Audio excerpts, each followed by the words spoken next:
오늘 우리에게 주신 하나님의 말씀은 요한 3서 1장 1절에서 6절 말씀입니다.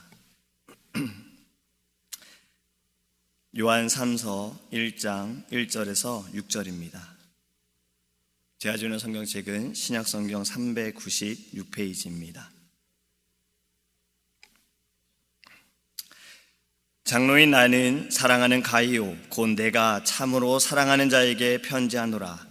사랑하는 자여, 내 영혼이 잘된 같이 네가 범사에 잘되고 간건하기를 내가 간구하노라. 형제들이 와서 내게 있는 진리를 증언하되 네가 진리 안에서 행한다 하니 내가 심히 기뻐하노라. 내가 내 자녀들이 진리 안에서 행한다함을 듣는 것보다 더 기쁜 일이 없도다. 사랑하는 자여, 네가 무엇이든지 형제 곧 나그네 된 자들에게 행하는 것은 신실한 일이니 그들이 교회 앞에서 너의 사랑을 증언하였느니라. 네가 하나님께 합당하게 그들을 전송하면 좋으리로다. 아멘. 오늘 본문을 읽으면서, 말씀을 읽으면서 여러분 무엇이 떠올랐습니까? 혹시라도 2013년도에 우리 담임 목사님께서 쓰신 가이오의 축복이 떠오르셨다라면 가이오의 축복을 읽으신 분들이실 거예요. 목사님께서 쓰신 이 책들이 여러 가지가 있지요. 영성이 살아야 예수 믿는 맛이 난다. 성령의 음성을 들어야 예수 믿는 맛이 난다. 예배가 살아야 예수 믿는 맛이 난다. 사실 이 세 권의 책들은 좀 신학적인 것에 좀 강조가 되어지는 책일 수 있어요. 그런데 이 가이오의 축복은요, 목사님께서 영적으로 체험하셨고 또 우리가 알고 있는 축복, 잘못 알고 있는 축복을 성경으로 풀어주신 아주 참 귀한 책입니다. 여러분들이 읽지 않으셨다면 한번 꼭 읽어보시기를 제가 추천을 드립니다. 이 묵상을 저희가 말씀을 묵상해 보면서요, 제가 하나님께 받은 은혜는요, 가이오가 어찌 하나님께 사랑을 받을 수 있을까요? 이 요한 3서 전체를 읽어보면요, 이런 말이 계속해서 등장을 합니다. 참으로 사랑하는 사람이더라. 참으로 사랑하는 사람은 곧 가이오를 말합니다. 이 네 번 등장하거든요. 그 목사님의 그 책에도 가이오의 축복에도 맨 처음에 가이오에 대해서 소개를 하면서 이 사랑받는 가이오라는 이 단어를 영어로 또 원문으로 보면 사실은 하나님께 사랑받는 이다라는 의미가 담겨져 있다라고 말씀하셨어요. 그러니까 이 가이오는 하나님께 사랑을 받고 또 예수님이 사랑했던 제자 요한으로부터 사랑을 받았던 사람이었습니다. 그래서 우리가 오늘 본문을 통해서요, 이 가이오를 통해 하나님께 사랑받은 사람, 근데 이 사람에 대해서 우리가 이야기를 나누기 위해서 저는 한 사람을 더 소개하기 원합니다. 9절에 보면 우리가 오늘 읽지는 않았지만요, 디오드레베라는 인물이 등장을 합니다. 비교하는 것은 좋지 않지만 이 가이오가 하나님께 사랑을 받은 것과 이 디오드레베라는 사람은 어떠했는지를 좀 같이 나눠보기 원해요. 가이오가요, 하나님께 사랑을 받은 첫 번째 이유는요, 바로 그가 진리 안에 거했기 때문입니다. 3절과 4절을 보면 가이오는 진리를 증언하고 진리 안에서 행했다라고 말씀하고 있어요. 여러분, 진리가 무엇입니까? 제가 지난 화요일에도 새벽에 말씀을 드렸어요. 진리라는 것은 사람들이 많이 따른다고 해서 진리가 될 수 있는 것이 아니에요. 진리라는 것은 모든 이들이 공감한다고 해서 진리가 되는 것이 아니에요. 진리라는 것은 때에 따라 변하지 말아야 돼요. 진리라는 것은 영원해야 하는 것입니다. 진리라는 것은 상황에 따라 바뀔 수 있는 것이 아닙니다. 진리는 참으로 맞아야 되는 거예요. 늘 진실해야 하는 거예요. 그렇기 때문에 이 세상에 있는 것들은 진리가 될 수 없습니다. 다 변하기 때문에 그렇고요, 영원하지 않기 때문에 그렇습니다. 그렇다면 진리는 무엇입니까? 아니, 진리는 누구이십니까? 바로 예수님이시지요. 지금 가이오의 이 말은요, 여기 지금 가이오가 사랑받은 그 첫 번째 이유는 진리 안에 거하고 진리를 말했다라는 것은 그는 예수님 안에 거하고 오직 예수 그리스도만을 나타냈다라는 겁니다.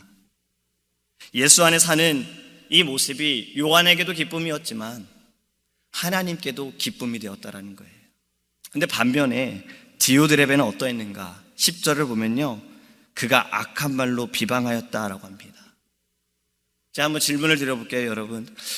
비방의 장점, 비방의 좋은 점이 무엇입니까?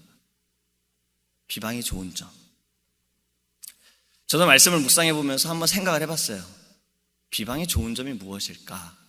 그런데 한 두 가지가 생각이 났습니다. 그렇다고 제가 비방을 좋아한다라는 건 아닙니다. 그냥 한번 좀 생각을 해봤어요. 비방의 장점이 있다면 바로 이것일 거예요. 비방을 하면 뭔가 내 속이 후련해져요. 내 마음이 후련해지는 느낌이 있어요. 또 다른 이유는요, 남을 비방할 때 뭔가 나는 좀 나아지는 느낌이 들어요. 그 사람보다 나는 좀 나은 것 같아. 좀 높은 것 같아. 이런 마음이 들어요. 인정받을 수 있는 것. 여기까지가 비방의 장점이다라고 말한다면, 여러분, 비방의 단점은 무엇입니까?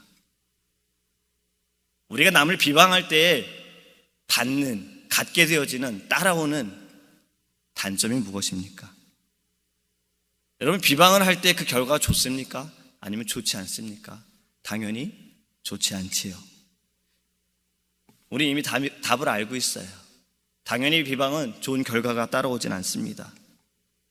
내 속이 후련해지기 위해서, 내가 남보다 좀 낫기 위해서 비방하는 것, 그것은 하나님께서도 기뻐하시지 않는다라는 거예요. 그럼 다시 한번 질문을 드려볼게요. 진리 안에 거하는 사람은 남을 비방할 수 있습니까? 없다라는 거예요. 우리가 사도 바울을 생각해 볼 때 사도 바울이 무엇이라고 고백합니까? 그가 자랑할 것은 오직 예수 그리스도밖에 없으며 십자가의 보혈밖에 없다라고 말했어요. 그는 진리 안에 거했기 때문에 그렇습니다. 진리 안에 거하는 사람들은요, 남을 비방할 마음도 없지만 남을 비방할 시간도 없어요. 왜냐? 예수만 사랑해야 되고 예수만 증거해야 되고 오직 십자가만을 나타내야 하기 때문에 남을 비방할 마음도 그러할 시간조차도 없다라는 겁니다. 여러분, 우리도요, 진리 안에 거하기를 간절히 소망합니다. 만약에 우리에게 예수 그리스도가 없다면 우리는 크리스천이라고 말할 수도 없어요. 하나님의 자녀다라고 말할 수도 없는 거예요. 그럼에도 지금 이 시대에는요, 예수님보다 다른 것이 더 우선이 되어지는 그러한 시대입니다. 때로는 그 다른 것이 내가 되어질 수도 있다라는 거예요. 늘 우리는 예수님 안에 거하기를 간절히 소망합니다. 주님 안에 거함으로, 진리 안에 거함으로 진리를 행하는 우리 제일장로교 성도님 되시기를 예수님의 이름으로 축복합니다. 두 번째는요, 이 가이오가 사랑을 받은 것은 바로 5절과 6절의 말씀에 기록되어 있습니다. 제가 다시 한번 읽어볼게요. 사랑하는 자여, 네가 무엇이든지 형제 곧 나그네 된 자들에게 행하는 것은 신실한 일이니 그들이 교회 앞에서 너의 사랑을 증언하였느니라. 네가 하나님께 합당하게 그들을 전송하면 좋으리로다. 할렐루야.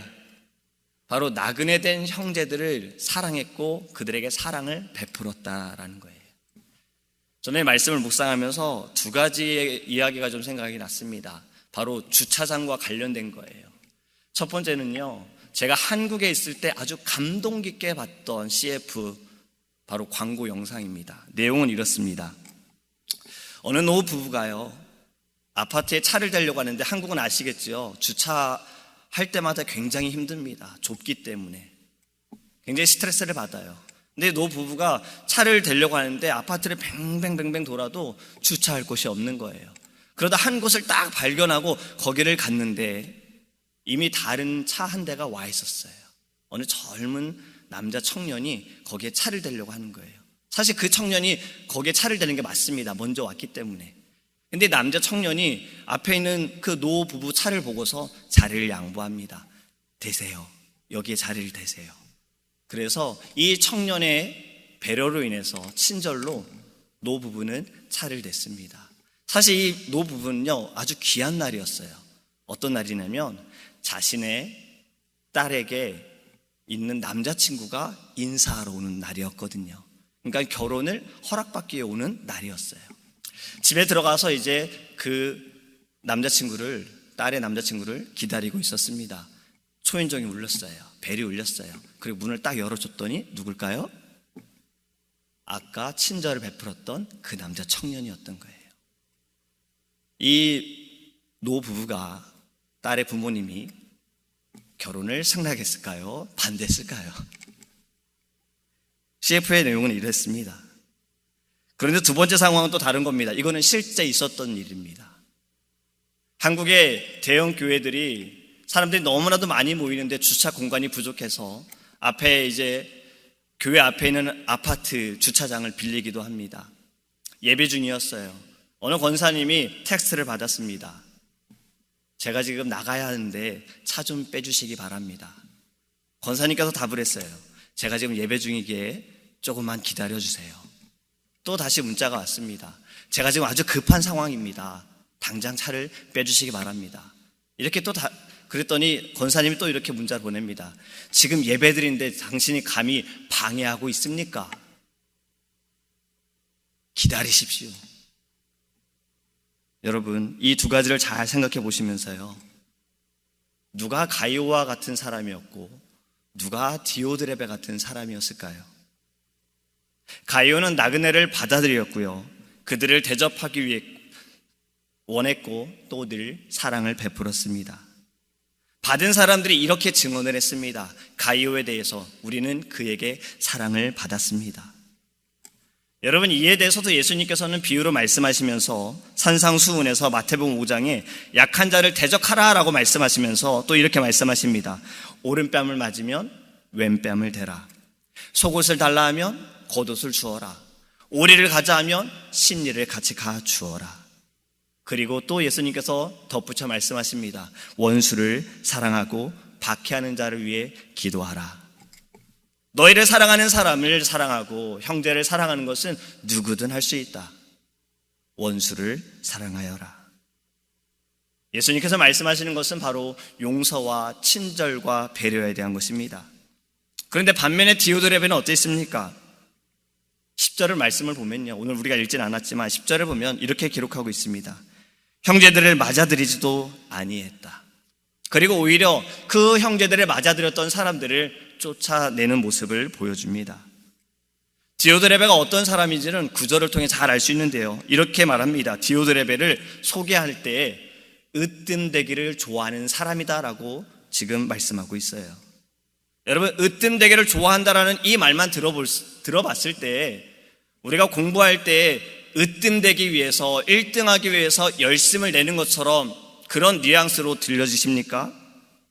아니면 많은 사람들이 있는 곳에서 내 자신을 뽐내기 위해, 내 자신을 드러내기 위해 으뜸되는 것으로 여러분 들려지십니까? 디오드레베의 행동은 아마 그 두 번째일 것입니다. 디오드레베가 맞아들이지 않은 사람 가운데요, 바로 요한이 있는 거예요. 요한은 오기를 원했고 교회 방문하기 원했으나 디오드레베가 거절을 합니다. 내가 드러나야 하는데 요한과 그의 친구들이 드러나는 것이 너무나도 싫었던 것이겠지요. 그래서 그를 맞아들이지도 않았고 그를 맞아들이려고 했던 이들도 쫓아내려고 했던 것입니다. 외형적으로 사람을 판단해서 다른 사람을 맞아주지 않았다라는 거예요. 여러분, 저는 지금 우리들 이야기를 하고 있는 것이 아닙니다. 디오드레베 이야기를 하고 있어요. 근데 저는 디오드레베 모습에서 왜 제 모습을 보일까요? 저는 교사들과 이런 이야기를 나눴어요. 저는 사실 외향적인 성격이 아닙니다. 내성적인 성격이에요. 사실 저는 말하는 것을 좋아하는 사람이 아닙니다. 듣는 것을 좋아하는 사람이에요. 그럼에도 이렇게 앞에서 말씀을 전할 수 있는 것은 하나님의 은혜인 것입니다. 혹시 제가 이렇게 말씀을 드린다고 그건 아닌 것 같은데요 라고 한다면 조금 제가 달라지고 있는 거예요. 변화되고 있는 겁니다. 여러분, 근데 제가 교사들과 이런 얘기를 했어요. 저는 이 내성적인 성격 때문에 사실 사람을 만나는 것에 대해서 조금의 부담감이 있어요. 특히 새로운 사람 만나는 것에 대해선 부담감이 있어요.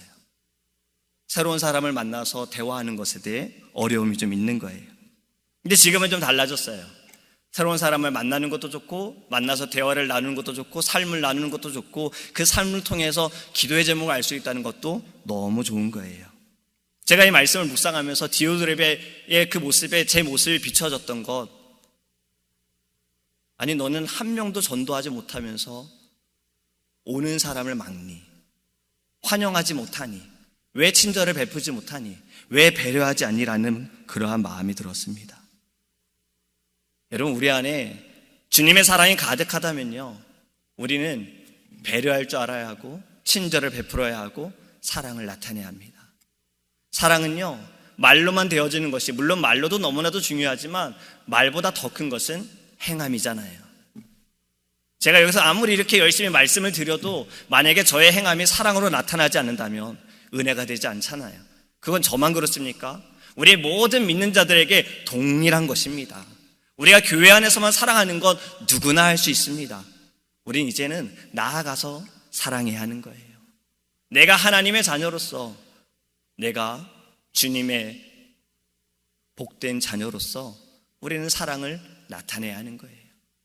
앞에서 말씀을 드렸던 주차장에서 양보한 청년, 배려했던 청년, 만약에 그 청년 자동차에 Jesus is the answer라고 써 있다면 여러분 어떻겠습니까?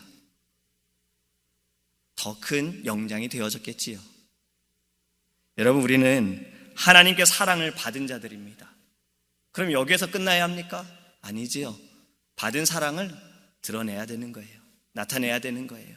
열매를 맺어야 되는 거예요.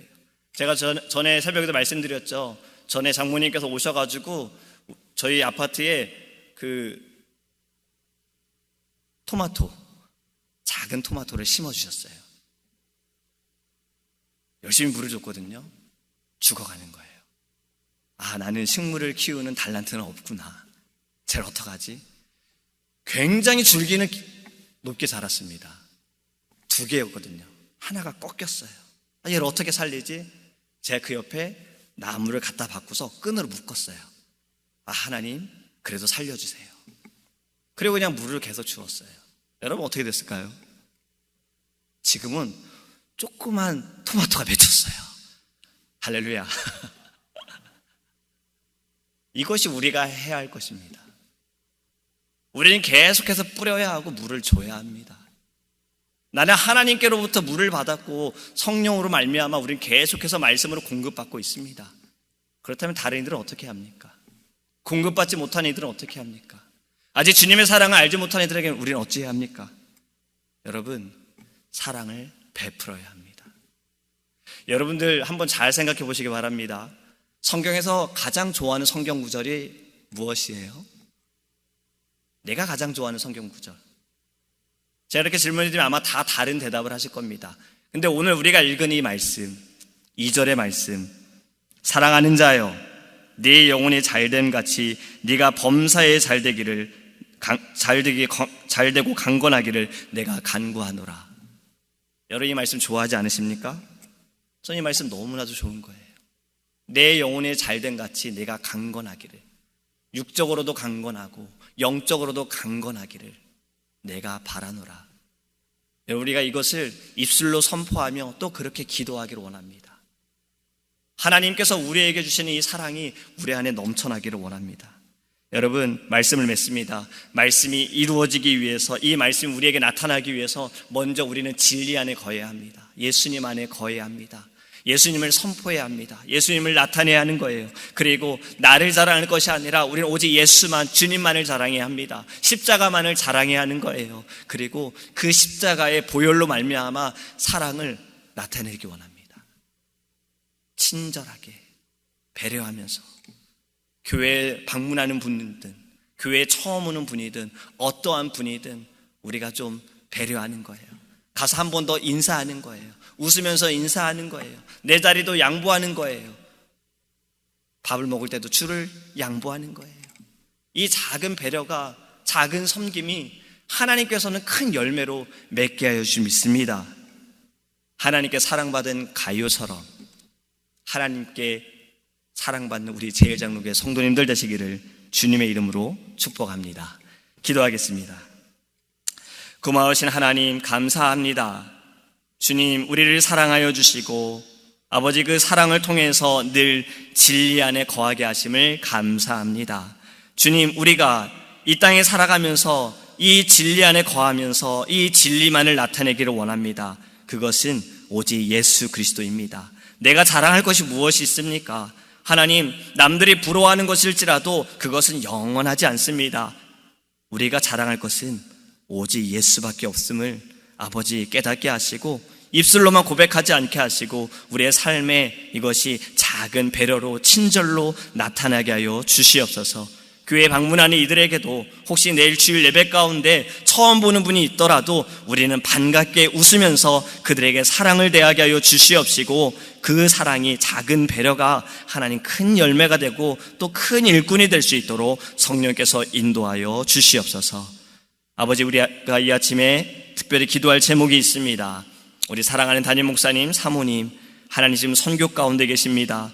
주님께서 이 모든 선교의 여정에 함께 하시고 성령의 불로 주님 동행하여 주시며 말씀 가운데 하나님의 기적과 이적이 나타나게 하여 주시옵소서. 또 기도하는 것은 한국에 이제 방문하시는데 한국에 태풍이 온다고 합니다. 주님께서 어렵지 않게 하시고 한국도 하나님 큰 어려움 당하지 않게 하시고 이 태풍이 잠잠할 수 있도록 주님께서 인도하여 주시옵소서. 감사드리며 살아계신 예수님의 이름으로 기도합니다. 아멘. 주기도문 하시겠습니다.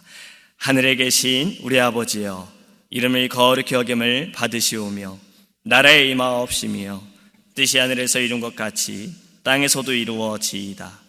오늘날 우리에게 일용할 양식을 주옵시고 우리가 우리에게 죄 지은 자를 사하여 준 것 같이 우리의 죄를 사하여 주옵시고 우리를 시험에 들게 하지 마옵시고 다만 악에서 구하옵소서. 대개 나라와 권세와 영광이 아버지께 영원히 있사옵나이다.